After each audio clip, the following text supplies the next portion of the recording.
Ladies and gentlemen, welcome back to episode 5 of Operation Magic. We are 5 episodes in, and we are two away from what they say is a habit. And what makes podcasts really make it is that seventh episode. So we're excited to be here. And on the agenda tonight, we're taking you back to where it all began. Every Disney fan has that spark, that one moment, that first trip, or that magical memory that hooked them for life. So tonight we're sharing our own stories, how we fell in love with Disney, like the rides that captured us or the movies that moved us and the moments that kind of kept us coming back to the magic again and again. So I don't know, man, I'd buckle up because this is a journey into our Disney origin story. And maybe, I don't know, you'll hear a little bit of your own in ours. And I James, I oh think I'll let you man. just take it off, man, for So how I, you I fell have in to love with this. I have to comment just on that alone because everybody has their origin story, and Marvel created this universe of origins. Well, everybody Disney has origins too, from Mm. Marceline to Anaheim to Florida, and then everybody who is captured in between. And mine is no different really than Josh's, but his is very different than mine, and because of the paths that we have taken to get there. And for me, that passion started when I was a little boy. I remember very early on, my mom and my dad working. I was a latchkey kid. I was born mid '80s, 90s, 90s kid, '80s, '90s kid, and being a latchkey that meant kind of you had to go to your grandparents' house if you had family around, and if your parents lived close, you'd be dropped off early in the morning and catch the bus from that place. So that's kind of what I did. So in the mornings, Disney Channel was a premium channel, and my grandparents had cable, and we didn't, and it was such a great thing. And I remember, and very few people remember this show. And if you do, please, guys, put it in the comments. But Dumbo's Flying Circus. Dumbo's Flying Circus was Jim Cummings' intro really into the world as well. I believe he did. Oh my gosh, I can't remember the character he played, but he was one of the characters on the show he voiced. And so I remember that very vividly. And then it was, oh, I'm glitching out. I can see my face not there. You're good. Glitch. There we go. Hey, there we are. Hey. So no. And then I remember like other shows that come on, like the Mickey Mouse shorts and the Donald Duck shorts, and so that was my entry really into Disney. But the theme parks got me at 6. And at 6 years old, if many of you can think back to that young, and many of you might be listening, and this you have your kids who are 6 years old, so you may have went your first time. You can think about this, going there for your first time, and going under that train trestle, and looking at Main Street USA for that very first time, whether it's World, whether it's Land, whether it's whatever park you go to across the world. Do you get that feeling? And at 6 years old, you're like, oh my gosh, this world is so big, it's so amazing. Oh my god, I see Mickey, I see Minnie, I see everything. And for an ADHD kid like me, everything was just a world of creativity and love and imaginative things that I could never have thought of as a kindergartner. And then I've told this story on I think episode 4 and previous episodes, how Splash Mountain really made an impact on me. But it wasn't even Splash Mountain to start. Yeah, I have a story to that alone.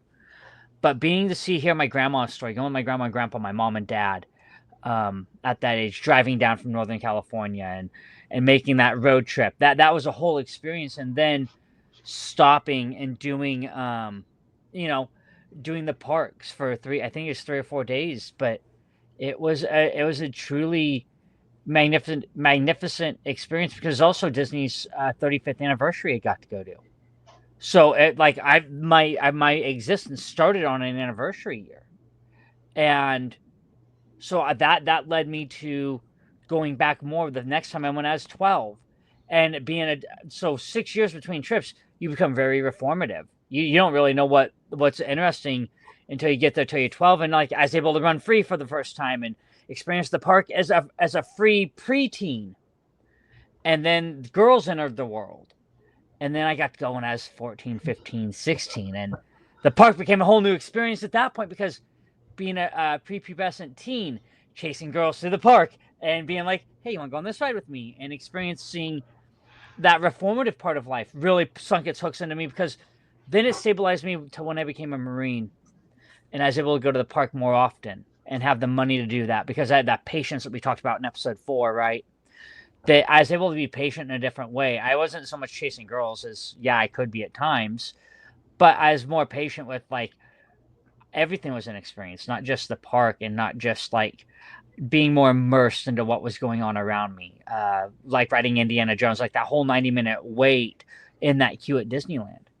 It's a very different feel because you're finally be able to, at 15, 16, yeah, you're able to take a little bit more in and see more and understand it, but your brain is elsewhere. If it isn't, you're a very introverted person. You're doing different things.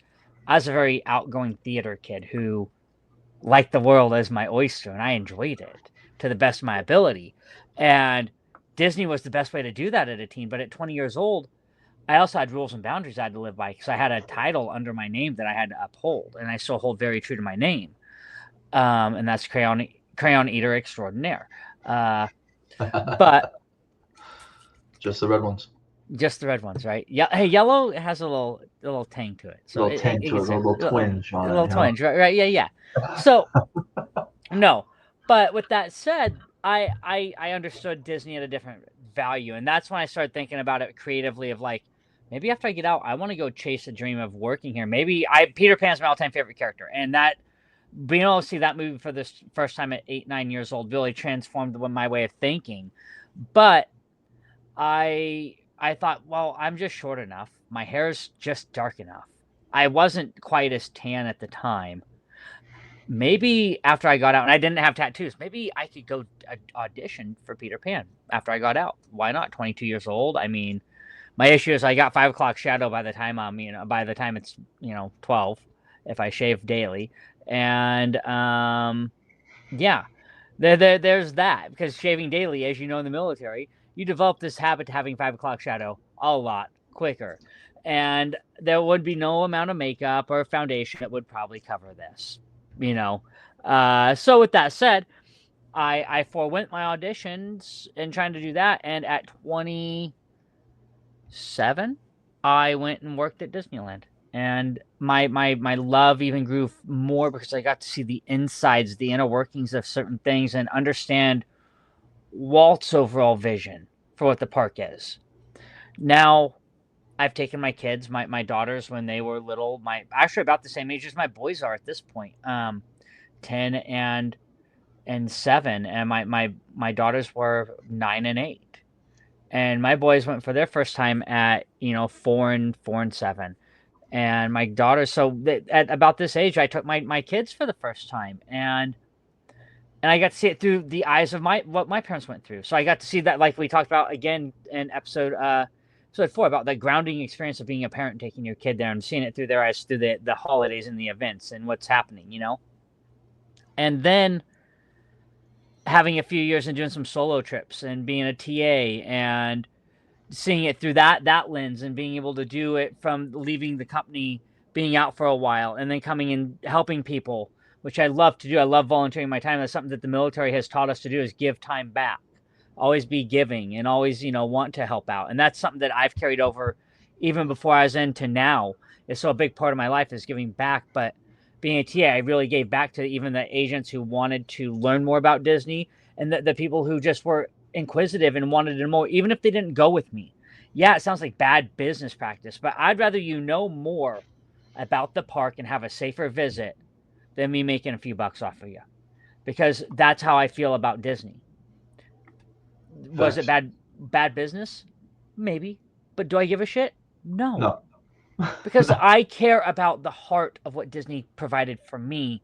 And there are instances I can tell you from cast member stories of how it's provided so much for me. I have a good friend who I would love to have come on and talk about her experiences in the company and now out of the company as an artist working as a third party, because she has a unique story. And these stories, that how her and I became friends, was through working at Mansion, working Fantasmic, and we're still friends to this day, and we talk daily. My dear friend Katie Irwin, I love her to death.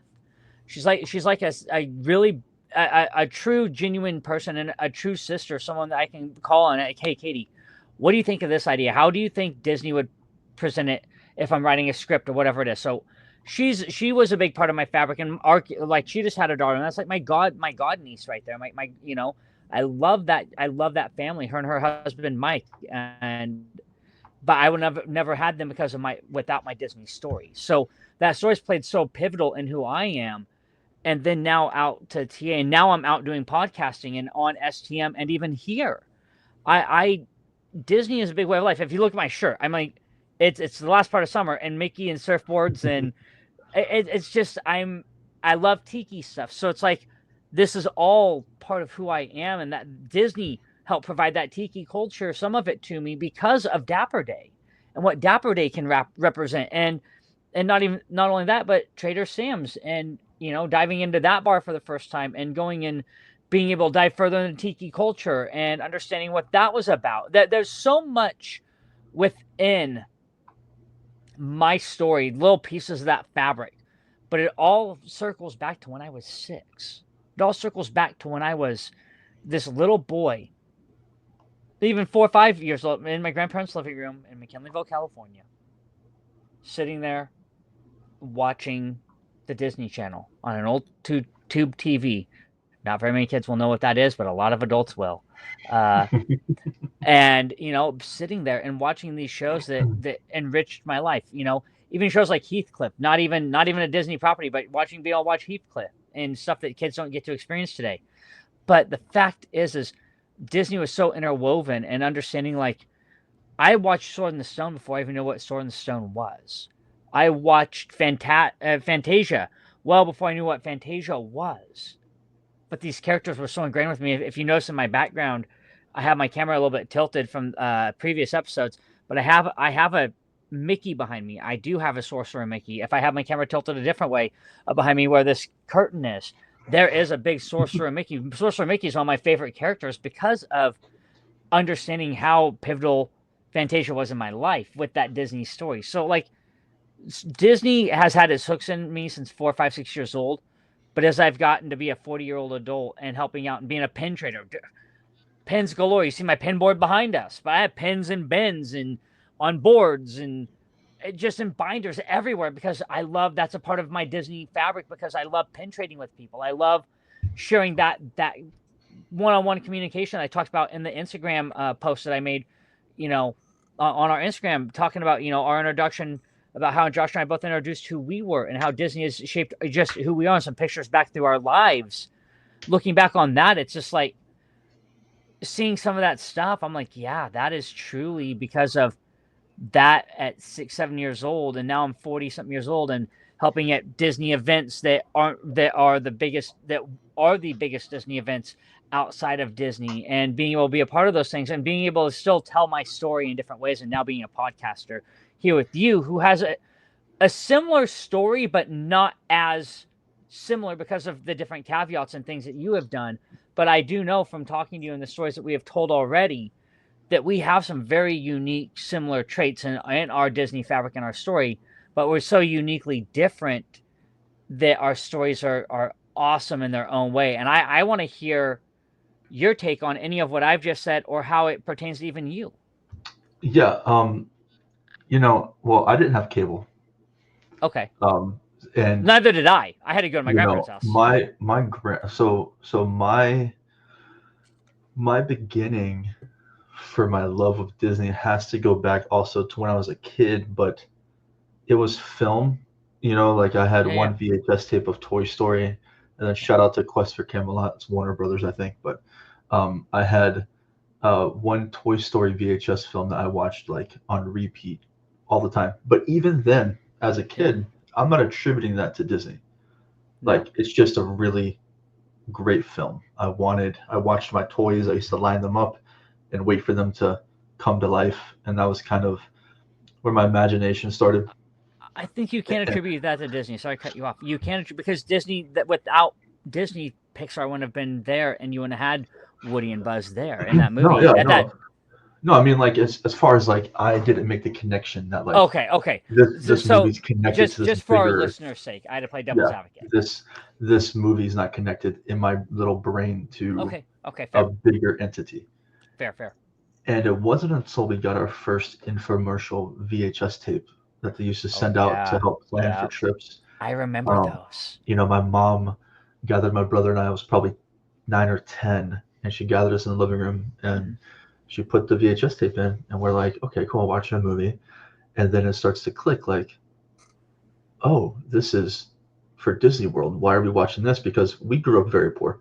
Right. There was no vacations. Our vacation was very local at our local amusement park, the Pavilion, which is now gone. But that was our, and we only got in because my dad was maintenance there. That's a whole other thing. But um, you know, we grew up with this idea of like we know Disney World's out there and Disneyland's out there, but that's just not a place where we're gonna go. And we never understood what it even entails there. I mean, I never knew as a kid like that.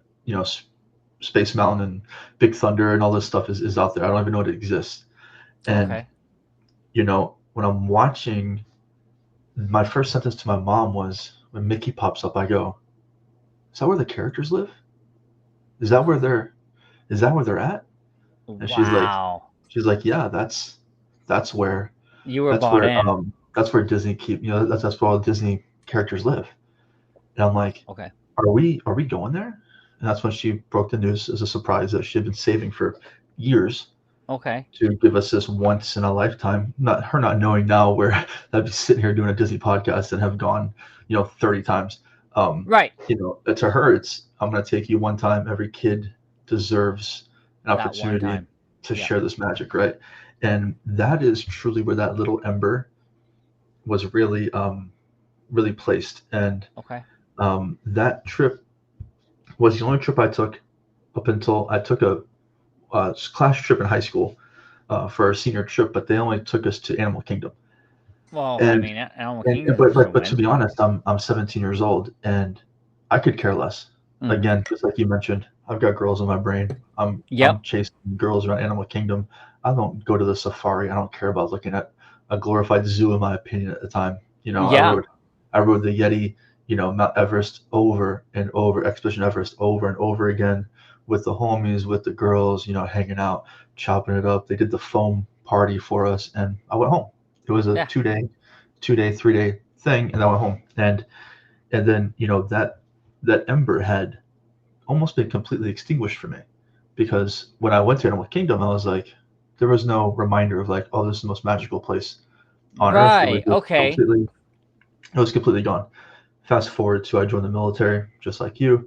But I take the Air Force route, and I'm, with my wife on the phone, and second deployment, we're trying to figure out what am I going to do with all this money. All right, Right. Right. I got all this deployment money. I got no bills. What am I going to do? And she mentions, I hope I hope this explanation resonates with somebody because she says to me, why don't we go to Disney World? And in an instant, that ember just turned into this vicious flame in my chest where I'm like, oh my God, I can afford to take myself to Disney World. Right. Okay. This is amazing. And like we talked about on the last episode, um, we went December 26th until January 3rd. And I spent, at the time, a lot of money. But man, when I first stepped foot on property, it was like, You this is felt what it. I'm going to invest in Yep. for years to come. This Yep. is where I'm going to take my kids. They have to experience this. And, you know, I'm not, I wouldn't describe myself as a really soft guy. I run a martial arts school. I've fought in a cage. I've been deployed. I mean, I've done a Right. lot of like hard things. And and when it comes to Disney, though, man, I mean that place just softens me to a degree of like nothing else can. It just Can, it's a whole other part of me. can I put brevity on what you just said for Sure, the absolutely. military? Yeah. This I heard this statement, and this is put again. I bring his name up. He'll have to he'll have to come on again and talk. But a friend of the show, Lou, he said something to me because he's a Marine Corps brother, and he said we were paid to do evil things at a time where it was necessary, and now Disney has softened us to a way that those evil things no longer matter because we forget about them in our daily life because of what we bring to the table through magic. And you just kind of you hinted at it, but to really hammer that point home, it wasn't that at the time that you and I both deployed, is a very uncertain time, and many veterans who are listening to this, and again, this is a very veteran-oriented podcast. I don't want to diminish anybody's story about Disney or especially yours, but we have to put brevity on the things that did happen between any time that you were a veteran and you were there. And him saying that to me really resonated on a really, really significant level. And what you just said really hammered that even on a softer point. Yeah, and we do all this time, and a lot of veterans are stuck looking for anything to keep them grounded. Yes. Anything. Yes. So for me, you know, even through my deepest, darkest moments, the voice in my head's going, "Well, who's going to take your daughter to Disney? Yeah. Who's going to take your grandchildren to Disney? Who's Yep. going to be there for their first Main Street walk? And I'll be damned if it's not me." Yeah. So, Yes. it's moments like that where you're like, it's in Disney, we've got all kinds of stuff we can go into with movies and music and everything else, but we're talking we can just talk just Main Street, Oh, Main Street because alone. Yeah. there's just something about stepping onto it and looking forward to it and then leaving and reflecting on it that is therapeutic. I call that part of the Disney hangover as well. Because Yeah. you did this part of you. So for Check your many credit of card statement. yeah, well, there's that, but That'll it's fill me also up. it's also the sadness of leaving the part, because it's like that part of you that you're able to be grounded. Mhm. It's like Walt said, I want you to forget about the outside world. And when you go to Disney, it's very easy to do. And once you leave those gates, no matter what park you're at, you're back to the outside world and reality. And you're right. Through those times, it has helped many people. And for you, like, I'll be damned if I'm not going to be the one to take my kids, my grandkids, and possibly my Right. great grandkids to the parks, because I want to be there. I want to be a porch potato at 90 years old, sitting on the porch every day of my life that I can, because I've earned that damn right, right? Absolutely. And that's the magic that Disney has provided in our story. So continue on. Sorry to interrupt and take away. No, no, you're good, man. That's the thing, that the unsung heroes out there that are, if we put we're both veterans, but I want to discuss more of the low income families who Yes. see Disney as this out of reach thing. Yes. I mean, I promise you, if you spend years saving for one trip and you finally get there, your families will be forever changed for it. I mean, you're gonna put this is what I speak about at the karate school with parenting. So for those of you who don't know, I own my own martial arts school, and a lot of my teaching for kids, I also teach parents, and I teach them how to parent as it only pertains to martial arts, because I'm not going to tell you how to parent anywhere else. But you have the opportunity as a sports parent or a person that's taking trips, or someone that takes their kids to Disney, to literally reach your fingers into your kid's brain and wire things differently, and wire Yes. them in a way that, you know if you know that your kids, like my brother and I, we needed something like that. We came from a very poor family. Our parents were also divorced shortly after this trip, so things were always rocky for us. My mom knew we needed something else to cling to to help get us through a lot of those uncertain and kind of shitty times. Right. And it does that, man. I mean, when we were there, and for a week, we were a perfect family. We had a blast. We didn't fight. My brother and I had the time of our lives, and we still talk about it to this day. And we've been multiple times since together, but nothing compares to that first time at 10. Right. No. And that's, see, and for me, and so this is the sad part of my story. And so Disney has provided a lot of healing, like we've talked about in the past. But so the one thing that pains me the most is my dad was never able to take my kids, and Hmm. that's what this last trip in 22 when we took our kids, one person. Well, there are two people missing. My oldest daughter. That's a different story, different time.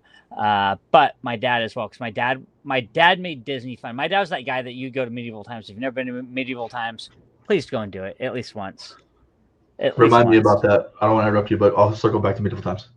And my dad would go. He has a 2 beer, 2 shot guy, and he would get loose, and that'd be like our day away from the park at Knott's Berry Farm. And medieval times was like 10 minutes up the road, 5 minutes up the road, something like that.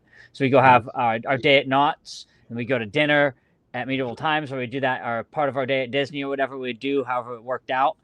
And my dad would go out there and get loose and embarrass himself. My mom would be like, "Oh my god," and I'd be like having a great time but it's like, so my kids got to miss out on that part of it. So it was a hard thing in a way for me to have that not be a part. But I do, like you said, it brings families together. And oh, you hear my dog in the background. That's Lucky. My wife just pulled in. We met one kid, the other kid, and now we got the dog. Yeah, Lucky's right. Yeah, you're meeting the whole family. So that's here's a guard dog. That's a guard dog. Don't break into James's house. That's the fool you're gonna meet. This is him. This is Lucky. Lucky is the sweetest thing in the world. I love him. He's my little palm. And we have Nalu, who is a palm ski. Lucky, you be quiet. I know, Mom's home. You hear him. But no. So I love the fact that we have these stories and that we have these ideas, but you also have the remembrance part of it too, and you have to you go do that for those people because they gave that to you. They provided you that magic, and that one happy moment that you were given, you still talk about it because it was so impactful. Because you, in that moment, you were able to see the realization of what your family was supposed to be in that time in your head, and that created that magic spark of I want that every day of my life for my family. Just like the rides, right? I mean, we get our own experience, and then things change. Life happens. Life happens. Life changes. And the experience is unique to other people in a different way, and that's the way it goes. I mean, my dad will never see Disney again. Yeah. And I got to go with my dad one time, and right. I cherish that one week out of how many weeks I've been here. Right. So, right. And that's it's such an incredible thing. But the medieval times thing, man, my best friend in high school became a knight here locally in Myrtle Beach, and then he went on to go run the training school in Arizona. Oh, nice. Yeah, I love that place. Still with medieval times. Medieval times is one of my favorite places to go have a meal. It's it's always a staple of one of my trips. If I'm with my family, I'm like, it's a great family place to my boys. Food's great. I'll have to show the pictures from our trip when I actually took pictures of them eating at medieval times. My boys' eyes as they're just sitting there, just looking or just enamored by what is going on, and it is I'm like, wow, it is truly one of those things that I was truly happy about to be able to do and share with them, like my dad and my mom shared with me, and like everybody did in that sense. So it was truly a unique thing. So yeah, I'm definitely I love that your story is very connective in those ways. So now continue on. Tell us more. Tell us how you got further. Well, I mean, so I stopped at the military trip. Yeah, you did. Okay. Because we got in the weeds a little bit. Yeah, when we went on that trip, my wife and I too. I mean, she also knew. She was like, "Yeah, we're gonna be back here for some time to come," and we have been every year since that trip in 2010. Dang. Multiple times. Yeah, all right. A year and some years too. And I had to talk with her after our 5th trip because I was getting worried, to be honest with you, about the repetitiveness, because I'm like, hey, are we doing too much? Because right now we feel great, but I don't want to go. That's one reason why I kind of hesitate on living there. Right. Because part of me is you do want that breakup feeling that brings you back a little bit, not knowing you can't go back the next day. Right. To me, that's part of the magic. Almost builds up as you're doing your countdown and you're looking forward to the trip. Not taken away from season pass holders or Orlando residents that get to go every day. I think you're wonderfully lucky in that sense. Right. But me personally, I'm happy that I live far enough away where I can't make that trip as often as I'd like to.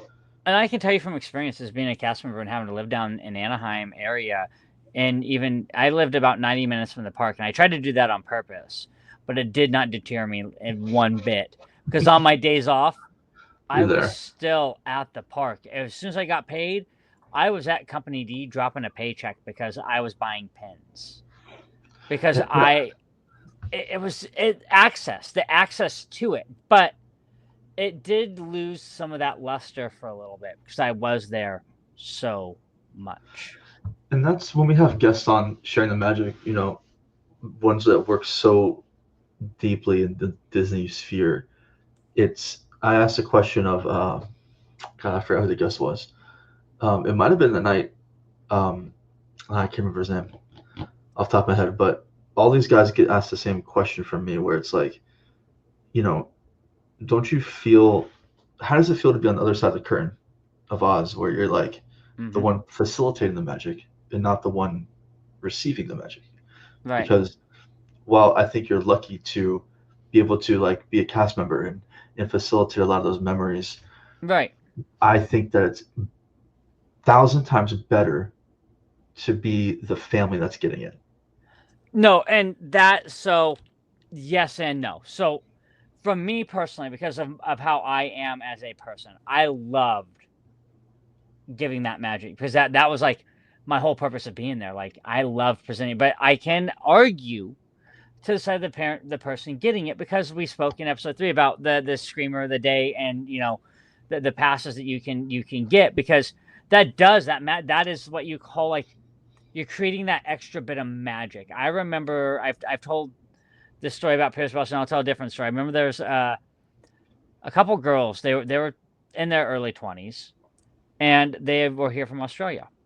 And I had what was called the Pouch Power working on Main Street doing parades.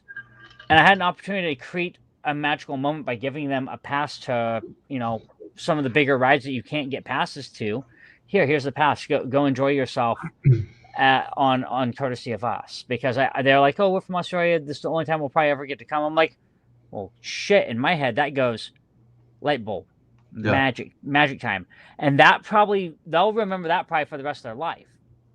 So I can see both sides of that coin because on a cast member side, we're paid to do that, but for me, it was I don't want to say this out loud, but you wouldn't have had to pay me to give the magic that I was given. I loved it, every bit of it. But for someone who takes their kids and like that magic pays dividends on the long term, end of it. Yeah, I think the reward for being a recipient of magic Mm-hmm. weighs heavier to me than the one giving it because those people who are receiving it oftentimes are very new to Mm-hmm. Disney, don't Right. understand how Disney operates, and while it's a Thursday, normal Thursday at work for you, who's given out, you've been a part of giving the magic quite frequently. For the other person, it's a once in a lifetime thing. Yeah, no, 100%. And that's where this I have a unique caveat for this because I was a recipient of magic with inside the park with inside Oz. So if you continue to do well, not cast members, but guests will give guest compliments. And then the company recognizes that and they'll bring you an award for that month or whatever for being, getting guest compliments. So you're rewarded for that magic and feeling that magic from within the company. It makes you want to continue to give more and more magic like those people, like you said, the once in a lifetime experiences, because you want to provide those experiences because now you're thriving on this high of wow, I've now made a difference. I know I have made a difference because there are days that you go out in there, like you said, it could be once in a lifetime. For some people, for those cast members, you can wear thin and you don't know if you're making a difference. You because you see millions of guests every day, so little things like that do matter and impact a person's story if they are a For cast sure. member and they've gotten that. So it's like, again, I like to play devil's advocate on stories Yeah, because that's fine. it's the idea of you have to understand both sides of it, and we have this unique perspective on our podcast that we can to some level. And I know from my own personal experience that's sitting in my binder up on my shelf, um, from getting that I got three. I got three consecutively. I got one each month for each month that I was there really, but I got them three back to back to back. It was like, and people started getting mad because they didn't know how I was doing it. And the And one thing, yeah, it's go ahead. people. It's people. It's about understanding people is what I was getting at. It's understanding the Disney For sure. impact in people and what it has on your own personal experience in your own life. And that's circling it back to your story and my story of I'm the gonna tell you impact. something that I do still on a daily basis, and it started at Disney, but I do it all the time. Mhm. People are quick to complain. So if something doesn't go Yes. your way, and you want to manage, you want to talk to somebody, you want to go to guest relations, you want to complain. I think it's very important for people to understand that how quick you are to do that, you need to be just as quick to do the opposite. Yes. Oh, yeah. And I do it at restaurants all the time. If I have a good server, I won't say anything to the server. I'll ask the server when she comes by or he comes by, hey, can I please speak to your manager? And you'll see their eyes go, what the hell did I possibly, what could I have Yep. possibly done? Because life is all negative all the time. Yeah. The manager comes out and goes, is everything okay? And I go, actually, yeah, it's fantastic. I just want to let you know that Brittany, who's been helping us, Yeah. is absolutely wonderful. And you've hired a fantastic employee, and we appreciate, we appreciate Yep. having a wonderful time tonight. And Yeah. you just know that conversation later when he goes and tells her why he was called over is It's so everything. impactful. It's It's so everything. impactful. Yeah. And Disney, I do it especially, man, because I know nobody does it. Yeah. And people should, because, like those magical moments, man, when you make something happen, most people won't say shit about it No. well, they don't know either sometimes that they just think it's part of the Part of, cog that yeah. just keeps spinning, right? And I know now being pretty experienced in Disney World that it's not necessarily normal. And you see on No.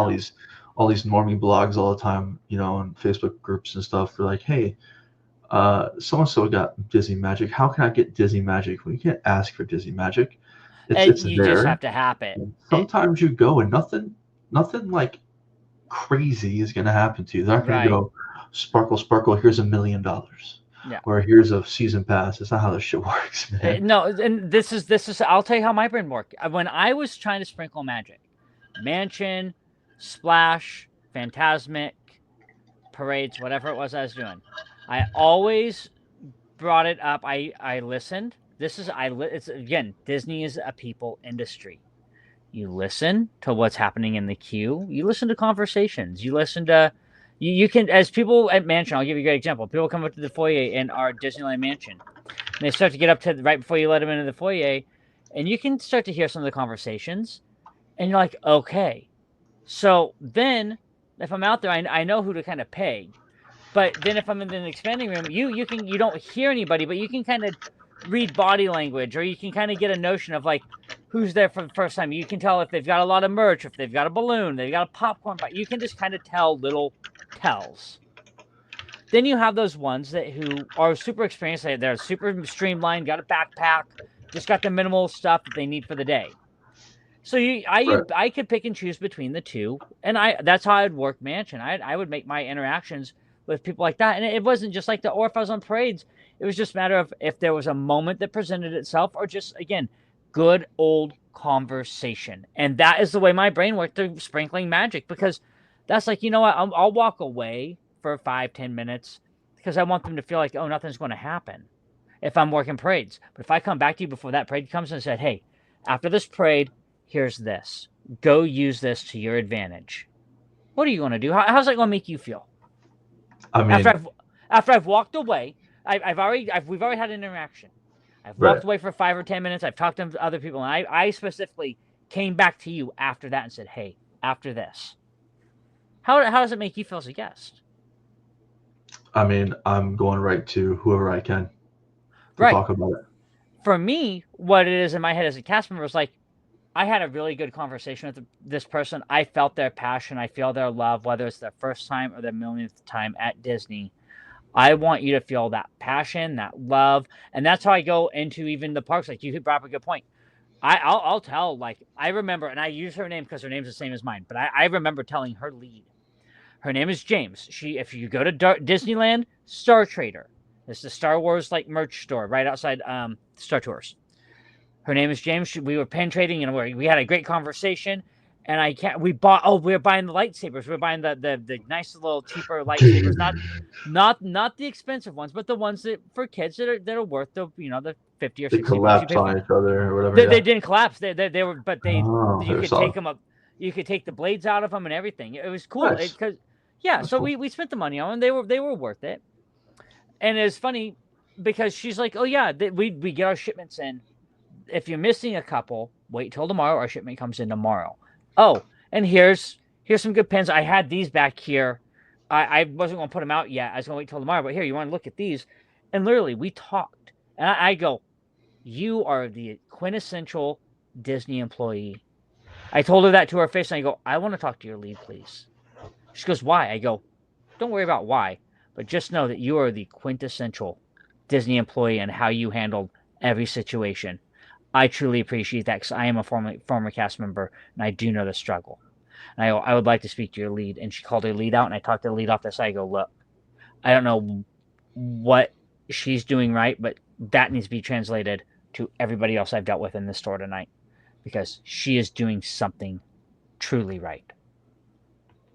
And I like the lead because her I was just saying getting a lead from former cast member, that's like, oh crap, what did I do after they Right. just told me that is this going to be a backhanded slap in the face, or is this going to be like, because there's a lot of snarkiness that goes on from guests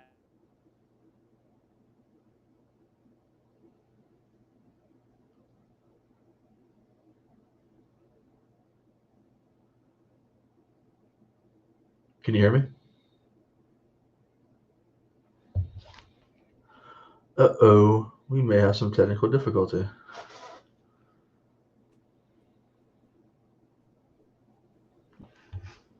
Oh, there we are. We're back.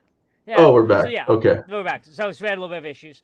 But like I was saying, that the conversation between the lead and her, you could tell the body language. Like it went from really tense to really like relieved. Like, oh wow, there is somebody who actually does care. But it's because you want to take that time. It doesn't matter what attraction. I'll tell you to your face. Like I'll be on the attraction. I'll be on Jungle Cruise, and I'll pull up a guest compliment on the app, and I'll be filling out a guest compliment for the skipper. I have high expectations for skippers, and that's just me personally. As you should, man. Backside of water. Yep, backside of water, and there are certain points and certain jokes but I'm sitting on. I'll be on an attraction where you have phone service, and if the attraction and the guest service people that are there or the cast members that are there that are like doing their job and playing their part well, I will seek out the best way and form that moment to give them what they deserve. And that's my part of my giving back to the magic, because they've created the magic moment for me, because I want them to feel the way I felt as a cast member, because that's how you continually get the magic that creates the stories that are impactful like ours. Now, I'm going to tell you a little story about Okay. Mickey's Not So Scary. Okay. Halloween party. Foolishly, I saw the tickets online and I went, I'll just pay up for them when I get there. And that's not how, guys, that's not how it works. When you're Nope. talking about a special event, that's not how it works at all.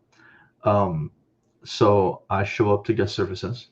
They inform me that, because I'm trying to go that night. I show up Right. and I go, hey, trying to get in. Let me buy some tickets. They're like, yeah, no, we're at capacity. We're sold out.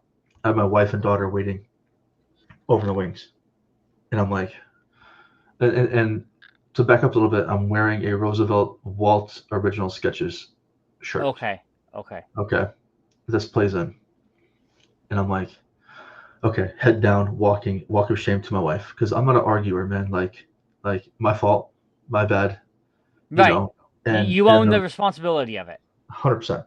And the lady calls me over and she's like, hey, go talk to this girl's name was Caitlin. And Caitlin was doing the college program at Disney World. So I go over, I explain my story to Caitlin. I'm like, listen, I foolishly didn't buy tickets, and I'm here now looking like a fool trying to get in. I understand you guys are sold out. Is there anything you can do? And she's like, listen, really, I can't. We are like sold out. She's like, what day were you trying to go? I said, at this point, I'll take any day you have available. We just got there. So I'm like, we're here for like 5 days. She's like, well, when do you want to go? I'm like, I want to go tonight. Okay. And she's typing for probably 30 seconds, and she looks at me and goes, "Okay, you'll put that on a card or what?" I'm like, "So I'm good." And she's like, "Yeah." And I'm like, "All right, let me ask you something, Caitlin. So I'm curious." Also, Caitlin was going to LSU. If you happen to see this, Caitlin, which is probably not going to happen, but seriously, thank you again. Um, and I am giving a little bit of insider information. So if you want to get a chance at getting help in a situation like that, you've got to be respectful first. Yeah, You've got respect. to own your mistake because Yes. it's our fault. It's our fault. You have to admit your fault and you have to be respectful. Okay. And then if you're an arrogant prick, you're probably getting told that there's that capacity, which is true, and you're getting turned away. That's Yeah. probably just the what's going to happen. Um, and there is a cushion if you're early. There's a cushion of people they can let in. Yeah. Um, but when she looked at me, all she told me was nice shirt, and she took my card. And I really think looking back that she could sense that. For one, I'm like a legit Disney fan. Yeah. Like I You're not there like I just being love it a. here. Yeah, you're not Right. there just being someone trying to get. I'm not a casual trying to get my tickets. I felt like one. I really felt like one. That was a stupid move.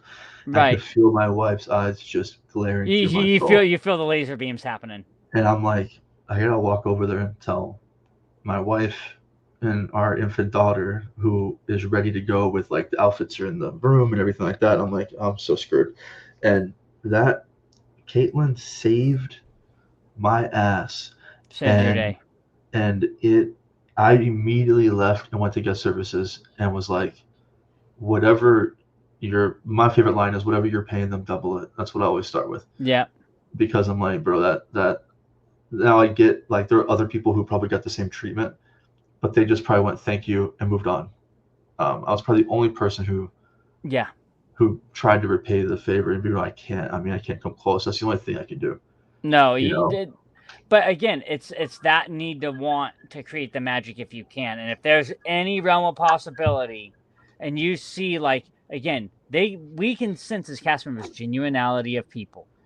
you And gotta be if worth the magic too. You know, yeah, you do. And if they see that like you own the mistake, like you said, you put your head down, you're like, all right, I screwed up. And I talked to my wife and they're like, wait that's a all I could second. say. Oh my gosh. They're like, we don't want to first and foremost, we see him walking back to his wife, let alone there's a little girl there. And if we turn them away tonight, first and foremost, we either have to have a day that's readily available or make it happen.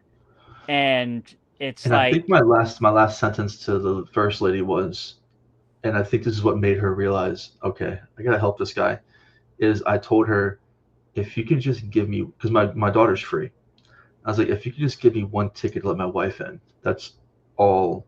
That's all I need, yeah, right? I mean, I'll just wait. I mean, it is what it is. I'd rather her get right. in than nothing, you know. And it's attitudes like that It's go a long selflessness. way because people are conditioned now to walk up and make it to be like, I'm entitled to these tickets. Yeah. You got to give me these tickets. I'm going to stand here and scream until I get my way because you're Disney. You got to give in. You got to give me what I want. No. That's not how it works, man. No, and I can contest to the whole we had I can't remember what trip it was. My mom ended up writing Disney like a really long letter, like, look, this was this, and this. And they ended up comping our tickets for our next trip because of that. Because my mom was very honest with them, like, look, Disney didn't live up to the Disney standard, and this is why. And she laid out everything and all the money that we paid out. Because, like you, going back to the story, we didn't have a lot of money. We had to save every couple of years for trips. And it wasn't like we could go, being in Northern California, it's not like we could go every year. No, it was every couple of years. And there for a while, it was like long periods between trips. So it's like having that and having those experiences made up by Disney, it makes you feel like that magic can continue, the magic that you felt on your first trip, because now your daughter, had you just not been able to go, okay, that's one thing, I screwed up, but my daughter now and my wife get to go experience this. And it's that selflessness that I know Disney saw. And that's, I got to be in my heart of hearts saying, that's like, all right, this guy's genuine. We need to help him one way or the other, so we can continue the tradition of our story and his family. And that's where the stereotype for me plays into my hand because I'm 6'4", 280, bald, giant beard. I know I'm walking around Disney looking like Shrek. Yeah, probably. And when I walk up and have a problem, I know most cast members are like, here we go. Like, I'm sure they get more shit than they do nice people. That's just the Right, way that right, industry right. works. So they're probably looking at me like, okay, well, here's another problem. But I'm always respectful of cast members, always. And I think that brings it so far to another level for Mm-hmm. them that this isn't just a nice person. This is a nice person that's like looks scary as shit. Yeah. you Oh no, know? 100%. And they're like, oh, okay, I'm gonna help this guy Yeah. for sure. No. Yeah. Yeah. And I think we're at a good point to where, like, because I think our stories, we've told our stories pretty well complete. Did you tell your story complete? Yeah, yeah. I Next told chapter mine is complete. in progress.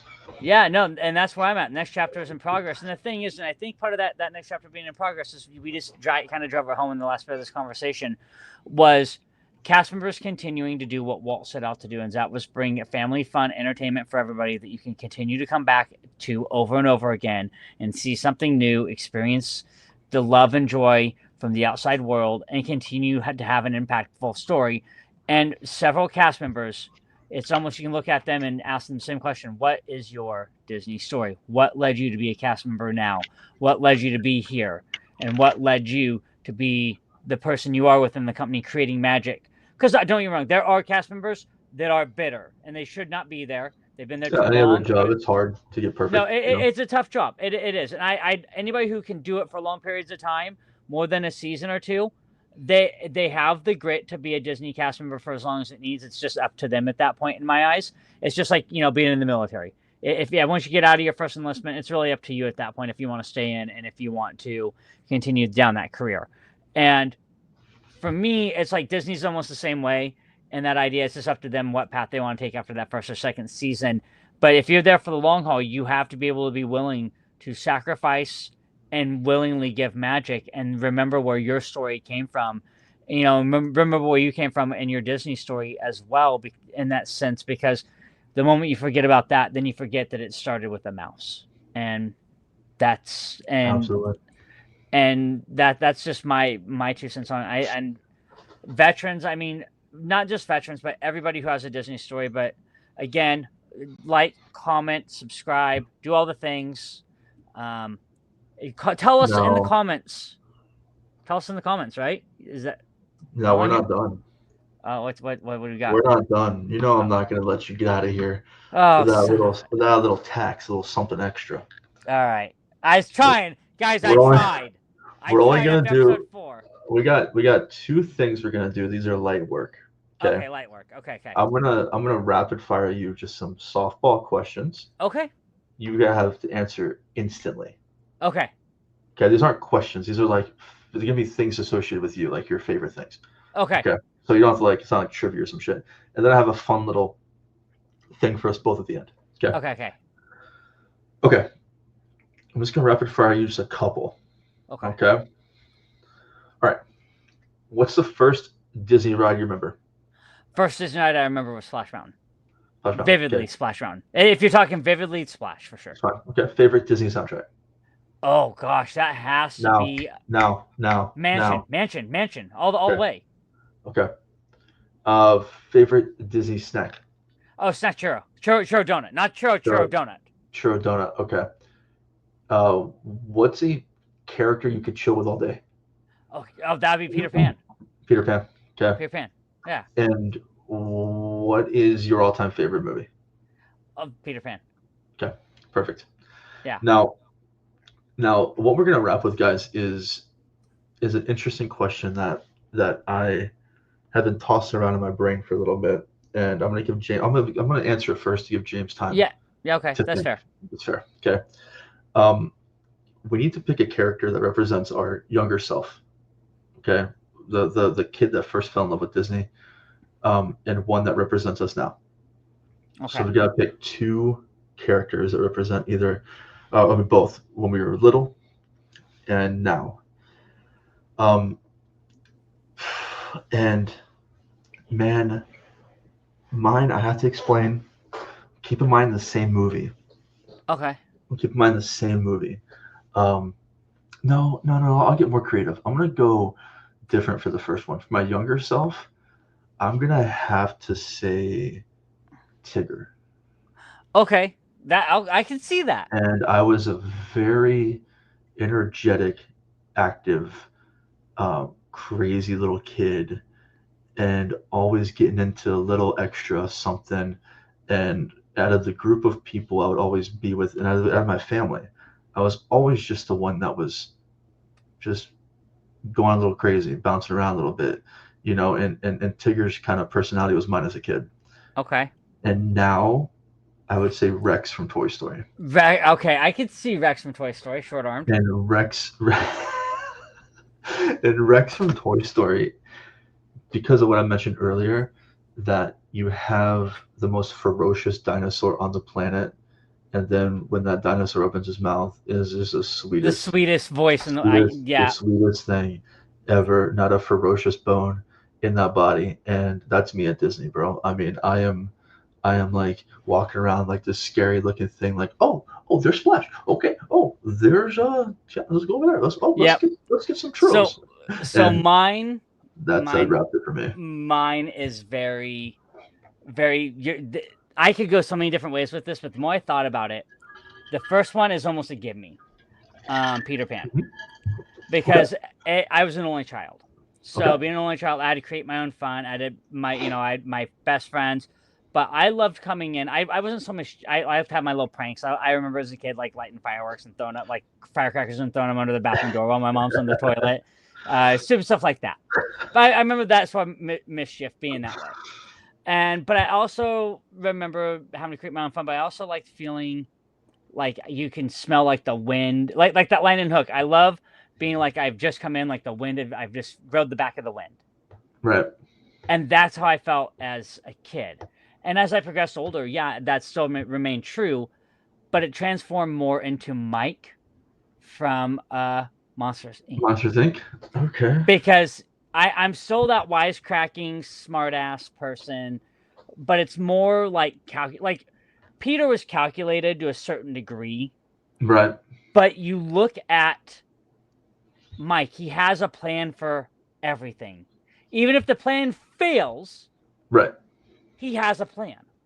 But he's still trying to be funny in the meantime, trying to keep it light, though it's a really serious moment.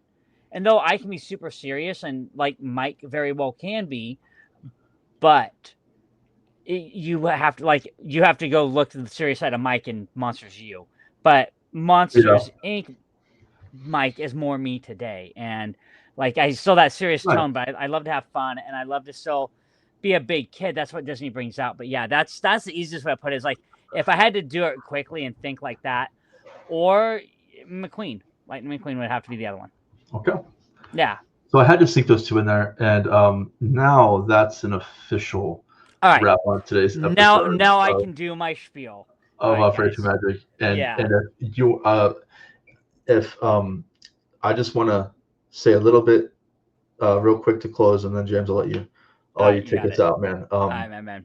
When we had the opportunity to share with you guys where our journeys began, there's a lot of moments that we described that hooked us, and now there's magic that just stays with us. I mean, forever.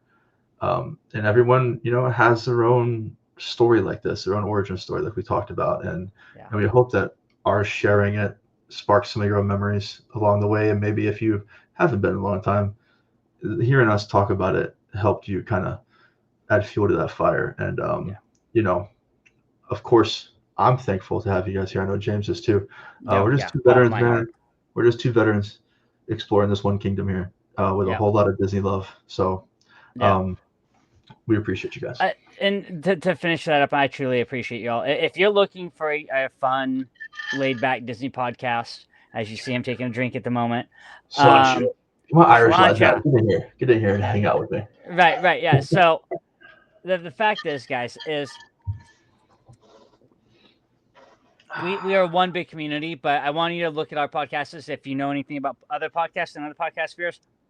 Names with Games with Julian Edelman. We want to be that kind of hangout sort of conversation for you guys. But like always, we want to keep it light. We want to keep it friendly. We want to have fun, and we don't want anybody to feel like they're to the point where they have to be all the way buttoned up, and they can be 2 to 3 buttons loose, because that's why you need to be here. And like always, guys, in the comments, let us know your stories. We want to know them. We want to hear your comments. We want to hear your magical moments.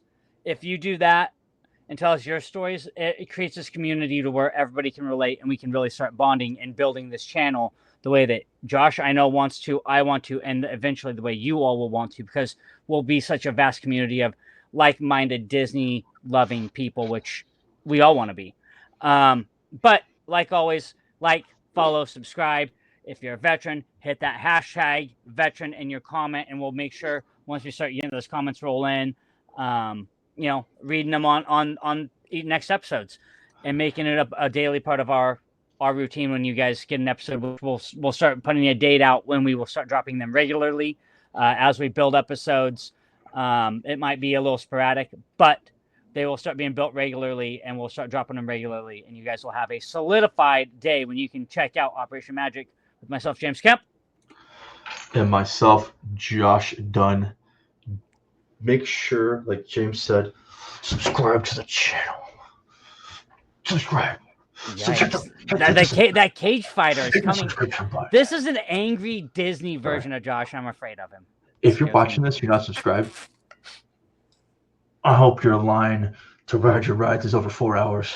Oh, I hope it's long. I hope you'll have to subscribe. I hope that you know what, Rise of the Resistance breaks down at the very end of the ride, where you don't get the re-ride. Still true. That did happen to me, guys. Real story, different episode. But anyway, we appreciate you guys. We appreciate y'all, like always. Take care till next time. See ya.